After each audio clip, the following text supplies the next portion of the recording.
విశాఖలో తహసీల్దార్ రమణయ్య హత్య కేసులో పోలీసులు ముమ్మర దర్యాప్తు చేపట్టారు. నలుగురు అనుమానితులను అదుపులోకి తీసుకొని విచారిస్తున్నారు.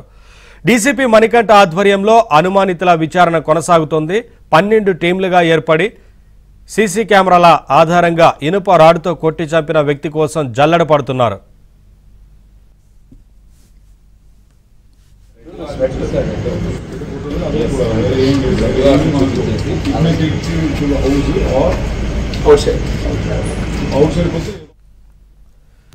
మధురవాడలోని రమణయ్య నివసించే అపార్ట్మెంట్ వద్ద దుండగులు ఇనుప రాడ్డుతో ఆయన తలపై దాడి చేశారు. దీంతో రమణయ్య అక్కడికక్కడే కుప్పగొలిపోయాడు. గమనించిన వాచ్మెన్ కేకలు వేయడంతో దుండగులు అక్కడి నుంచి పారిపోయారు. కుటుంబ సభ్యులు ఆయన్ను ఆసుపత్రికి తీసుకువెళ్లేటప్పటికే ఫలితం లేకుండా పోయింది.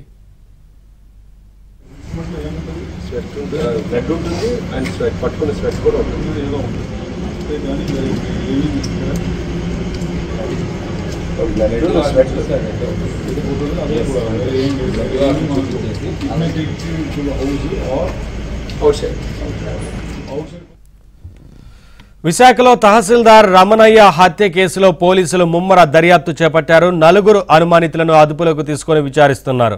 డీసీపీ మణికంఠ ఆధ్వర్యంలో అనుమానితుల విచారణ కొనసాగుతోంది. 12 టీంలుగా ఏర్పడి సీసీ కెమెరాల ఆధారంగా ఇనుప రాడుతో కొట్టి చంపిన వ్యక్తి కోసం జల్లెడ పడుతున్నారు.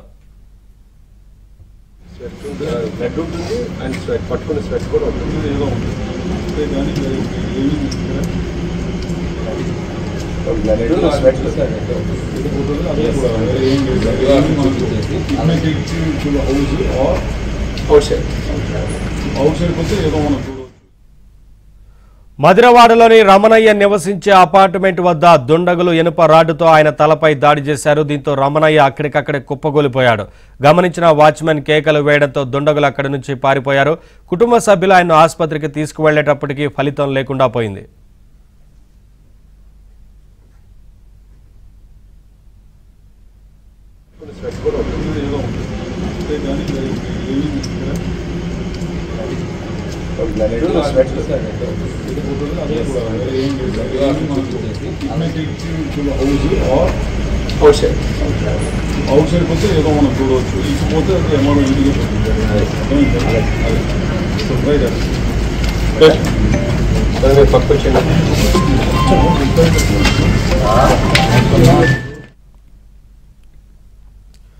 విశాఖలో తహసీల్దార్ రమణయ్య హత్య కేసులో పోలీసులు ముమ్మర దర్యాప్తు చేపట్టారు. నలుగురు అనుమానితులను అదుపులోకి తీసుకుని విచారిస్తున్నారు.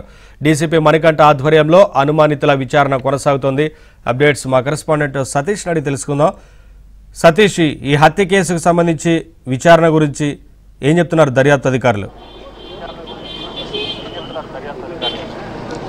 నవీన్, రూరల్ ఎంఆర్ఓ రమణయ్య హత్య కేసులో ప్రస్తుతం పోలీసులు విచారణ చేపట్టారు. ఇప్పటికే ప్రసాద్ శర్మ అనే వ్యక్తిని కూడా అదుపులోకి తీసుకుని విచారిస్తున్నారు. అతనితో పాటుగా నలుగురు అనుమతులు కూడా అదుపులోకి తీసుకుని విచారిస్తున్నారు. 12 టీమ్స్ను కూడా ఏర్పాటు చేశారని ప్రస్తుతం పోలీసుల నుంచి సమాచారం వచ్చింది. కానీ ఇది ప్రస్తుతం మాత్రం రూరల్ ఎంఆర్ఓ హత్య కేసు విషయంలో చూస్తే గతంలో ఎంపీ కిడ్నాప్ కేసు, ఇప్పుడు తాజాగా ఎంఆర్ఓ హత్య కేసును చూస్తే ప్రభుత్వం పూర్తిగా వైఫల్యం ఏందంటూ కూడా టీడీపీ నేతలు గంటా శ్రీనివాసరావు, గండి బాబ్జీలు కూడా ఇప్పుడే మీడియా సమావేశం ఏర్పాటు చేసి స్పష్టంగా చెప్పడం జరిగింది.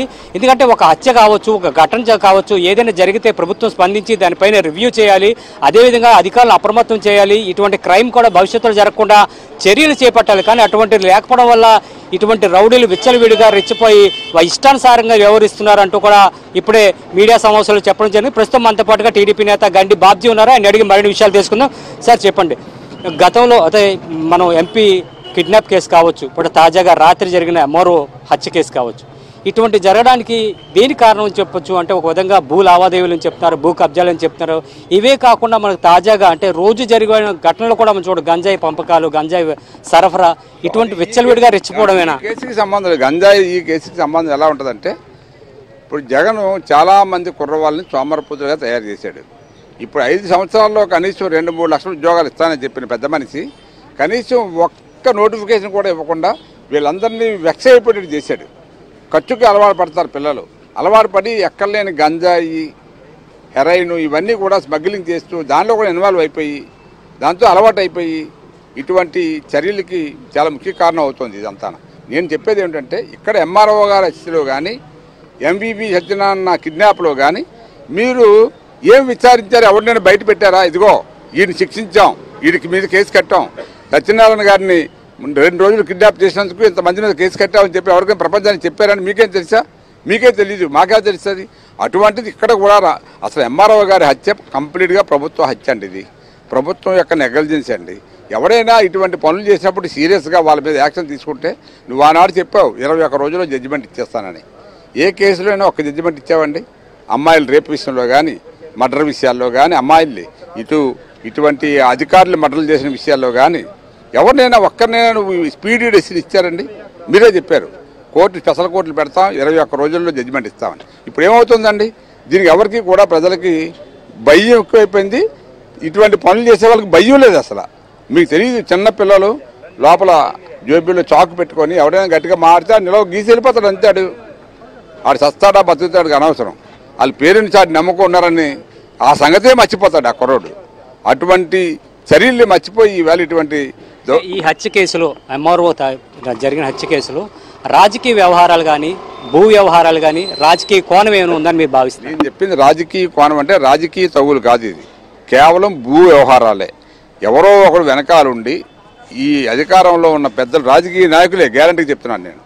గ్యారంటీగా ఈ రాజకీయ నాయకులు ఎవరో ఇన్వాల్వ్ అయ్యి ఏదో ఒక భూమిని వీళ్ళకి నచ్చలేని భూమినో లేకపోతే వీళ్ళకి నచ్చలేనట్టు చేయలేదో ఏదో బెదిరించి చాలా రోజులు ట్రై చేసి ఉంటారు. ఎంఆర్ఓ గారు లొంగి ఉండరు.